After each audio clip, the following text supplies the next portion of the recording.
Ang kwentong ito ay kwento ng isang binatang itatago na lang natin sa pangalang Bobby.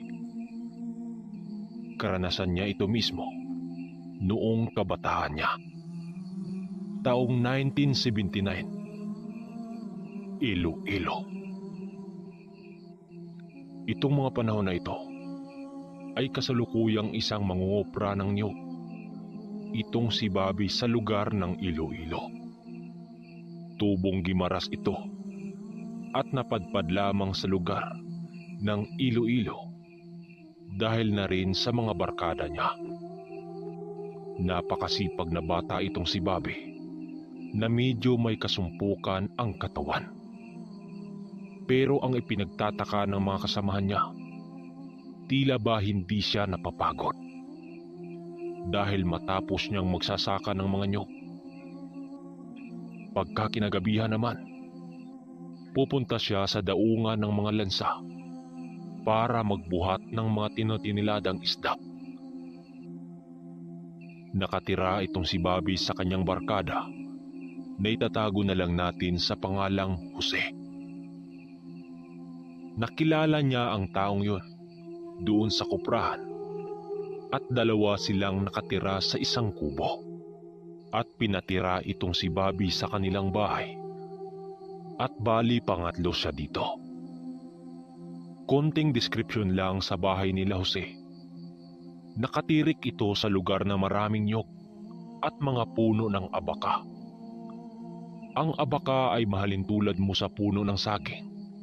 Subalit ang balat nito ay ginagamit bilang kasangkapan sa paggawa ng pera.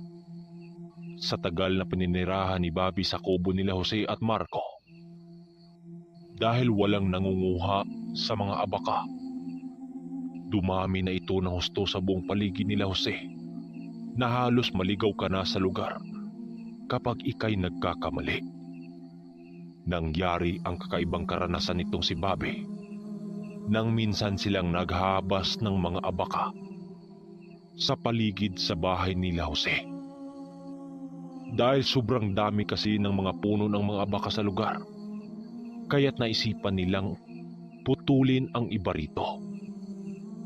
Dahil naging sagabal na sa kanilang paninirahan, doon ang mga abaka at marami na din silang nahuhuling mga sawa. Habang hinahabas nila ang mga abaka, nakapwesto naman itong si Bobby sa pinakagilid ng lugar. Subalit habang panay ang pagtataga niya sa mga puno ng abaka, aksidente namang merong ambubukag na lumapag sa katawan ng abaka na kasalukuyang niyang tinataga.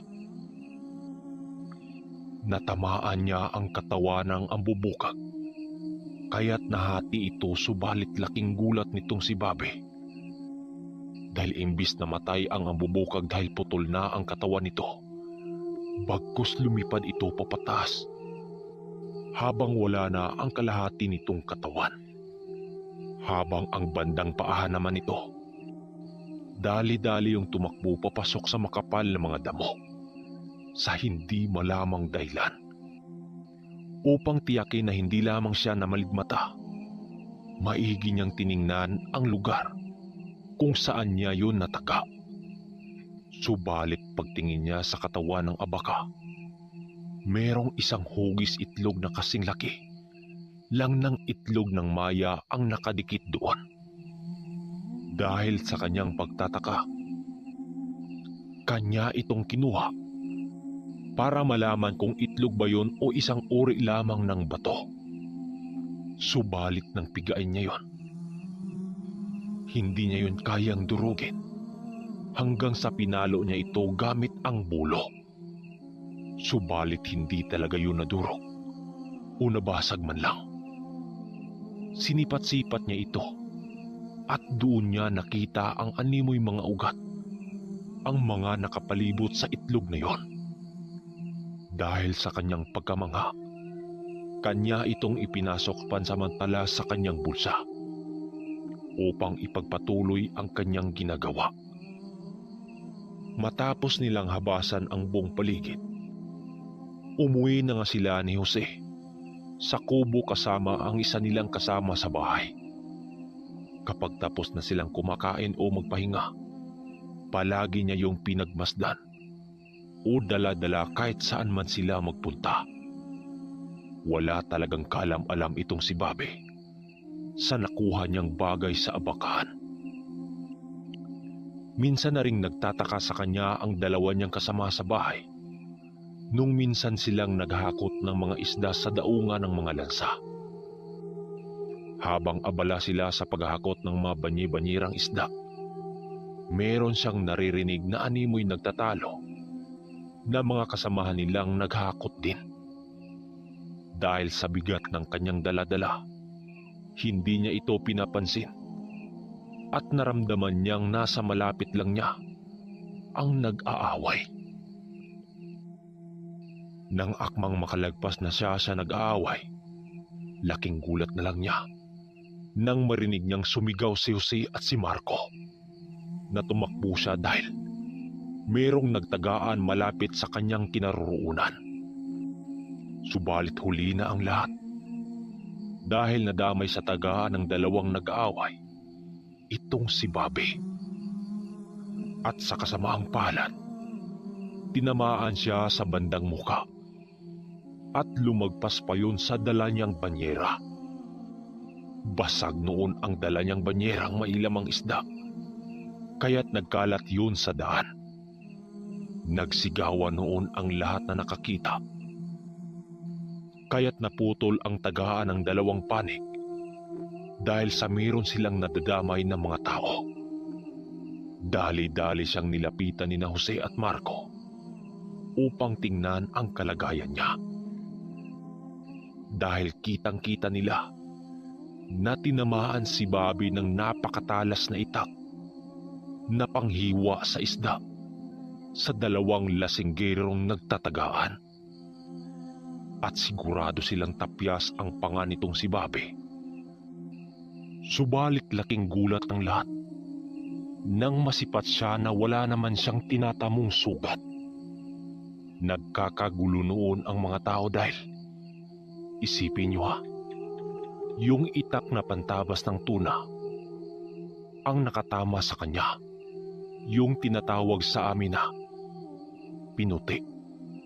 Sigurado silang matalas ang itak na yon dahil malinis ang pagkahiwa ng pasan-pasan niyang banyera. Pinagtulungang kuyugin ng mga kargador ang dalawang nagtagaan dahil sa kanilang katarantoduhan. Subalit sa hindi malamang dahilan, bakit walang tinamong sugat itong si Bobby? Dahil sa pagtanggi ni Bobby na tinamaan siya, ipinagsawalang bahala na lang ito ng mga kasama niya dahil nga baka guni-guni lang niya yon. Simula kasi hapon hanggang pagsapit ng umaga ang kanilang paghahakot. Kaya't iniisip na lang nilang baka dala lang yun ng pagod. Maging itong si Bobby, walang kaalam-alam sa mga sinabi ng mga kasama niya. At ayon sa kanya, hindi nga niya napansin na tinamaan na pala siya ng itak sa dalawang lasinggong nag-aaway. Kinagabihan, habang papauwi na sila sa kubo, hindi naman maiwasang magtanong sa kanya sina Jose at Marco kung bakit yun nangyari. Subalit wala talagang maalala itong si Bobby kung tinamaan ba talaga siya sa itak. Naging normal lang naman ang mga nagdaang araw sa buhay nitong si Bobby. Dating gawi, pumasok sa kuprahan sa umaga at sa gabi maghakot ng mga isda. Isang buhay na nakasanayan na lang nilang magkabarkada sa araw-araw. Subalit hanggang sa pag-akyat ng mga nyog ay napapansin din siya nila Jose at Marco dahil tila ba sagaan ang katawan nitong si Bobby kapag umaakyat ng nyog. Dahil kahit walang apakan o hakhak ang katawan ng nyog, animoy butiki itong si Bobby dahil animoy tinatakbo lang nito ang pag-akyat sa nyog. "Hoy Bobby, Ano bang nangyari sa'yo? Para kang butiking makaakyat ng yuga. Hinahinay lang. Baka madisgrasya ka naman sa ginagawa mo. Wika ni Marco sa kanya, habang patawa-tawa naman si Jose. Dahil partida, dalawa pa lang ang naakyat ng mga kasamahan niya. Pero siya, maglilima na ng nyug ang kanyang naakyat. At ang nakagagulat pa, walang mga hakhak ang mga nyug na kanyang inaakyat. Kaya't dahil doon, nagdududa na sa kanya ang mga kaibigan niya.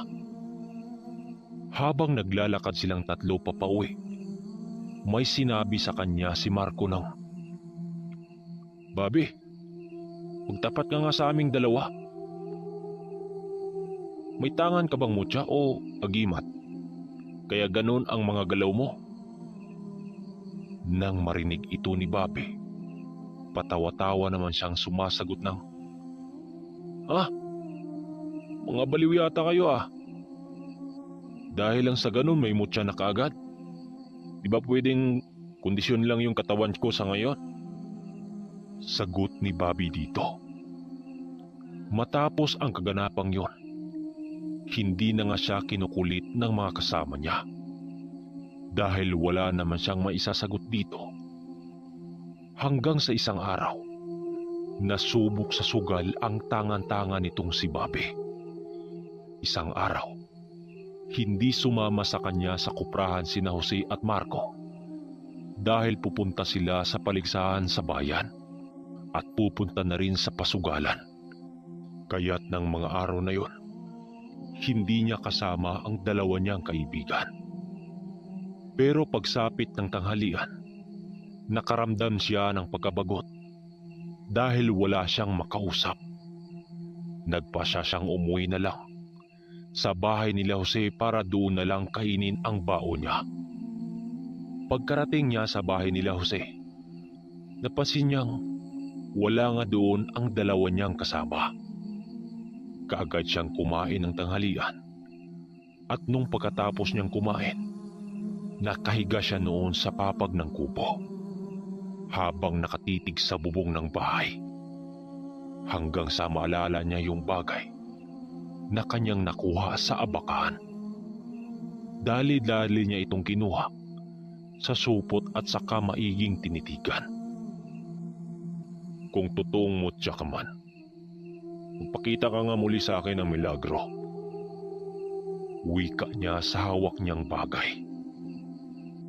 Nagpasya siyang sundan sina Marco at Jose doon sa sabungan.